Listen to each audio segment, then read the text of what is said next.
Dr Roger Pedersen is a leading and well-respected research scientist who spent many years working in his native America.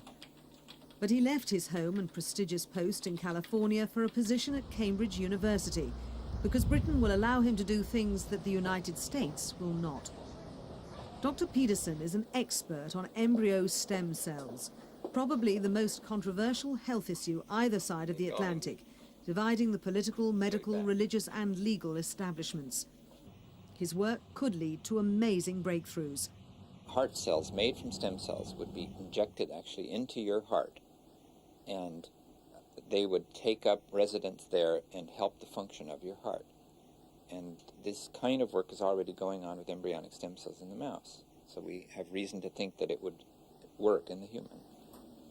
Dr Pedersen is specifically interested in stem cells derived from human embryos, which are then discarded. The procedure also involves cell nuclear replacement, or cloning. The researchers are looking for ways of treating various illnesses. Following up on that thought, when you Cloning has many powerful opponents, particularly in the United States, where the rules and regulations are more restrictive than in Britain. That would help. The use of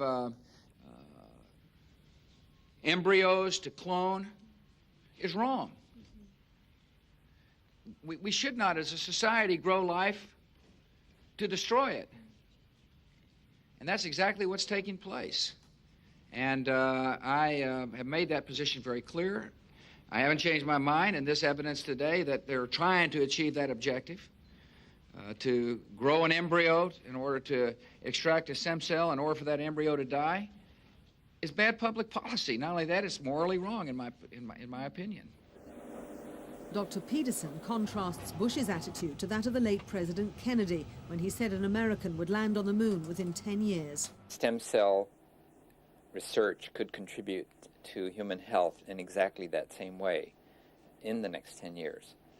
But if at the same time the president were to say we're only going to do that with existing rockets, then the astronauts would not be too excited about the possibility, because we need new rockets, we need new technology, we need to contribute to growing this enterprise in every way possible in order to help people in the quickest and best way that we can. And that involves making new stem cells, and that involves doing further research in an area that's very sensitive. Stem cell therapy became a possibility 5 years ago when Scottish scientists cloned a sheep and US researchers found a way of keeping embryo stem cells alive in the laboratory. The idea is to plant a patient's cell nucleus into an unfertilized egg to produce stem cells, human building blocks. Relevant components would then be removed, such as pancreas stem cells for a diabetes sufferer. Pro-life campaigners call that abortion. But supporters hope it will cure all kinds of ills, such as restoring the damaged spinal cord cells of people who are paralyzed. If research and experimentation go smoothly, a decade from now, fewer people might need transplants. Instead, they could receive stem cells to regenerate a damaged heart or liver or kidneys. But anti-abortion activists see no difference in the rights of these newborn babies and the few cells from which they derived.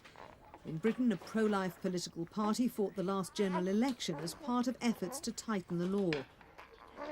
Last year, it got a court to confirm that there were loopholes in the law banning human cloning.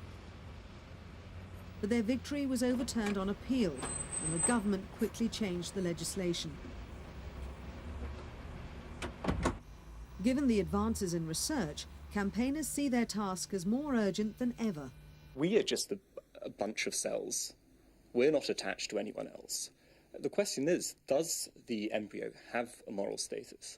And to proceed from the argument that it's just a group of cells to the assertion that it's not a human life is a complete non sequitur. It's absurd. It is a human life. Medically, that's a fact. Do we ascribe it value?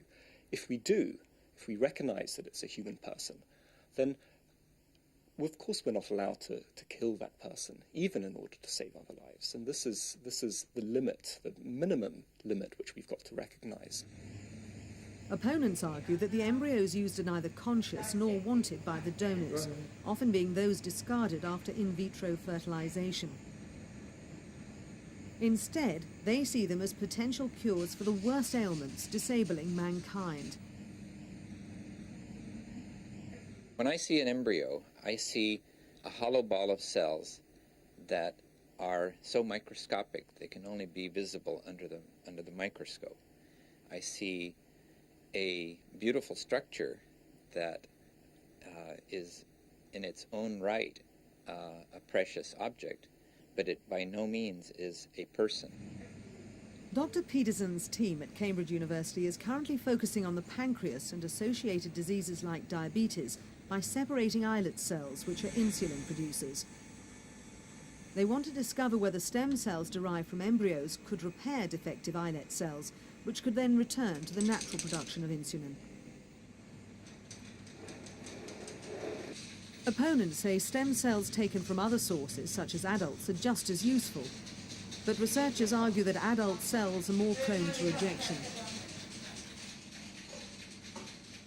Pro-life campaigners believe there's no proof that the procedure will work, but scientists say the results with animals justify the continuation of their research. The big difference between Britain and the United States is that Washington does not approve cloning human embryos for research purposes. American religious groups back the government, but pharmaceutical companies and even some of Bush's allies oppose the restrictions. Working is what is exciting, because then it breaks the problem. In Britain, the authorities and public opinion seem more favourable. Helps us make choices. Dr Pedersen's research administrator believes Britain is more far-sighted. Britain maybe does not have such an aggressive lobby against contentious issues such as stem cells, not as aggressive as the American lobby, and we are not as intimidated by these people yet. I think people recognise the enormous potential for treating patients from this type of research. Pro-life campaigners say Britain sets a bad example, while Dr Pedersen believes a vocal minority is harming the silent majority. Science has to operate within moral limits, or ethical limits, and unfortunately this country doesn't recognise the same sort of limits that other countries do. And I think it's perhaps hubris, arrogance. It's a disdain for not only for the ethical framework which exists around us, but also for the opinion of the voters, of the people who don't approve of this. People have perhaps allowed the resistance of a minority voice to delay the research that could help the majority of people, and I think that's terribly unfortunate. The perennial debate over abortion has been intensified by developments in cloning and stem cell research. But while science is rapidly advancing, politicians seem to be having trouble keeping up.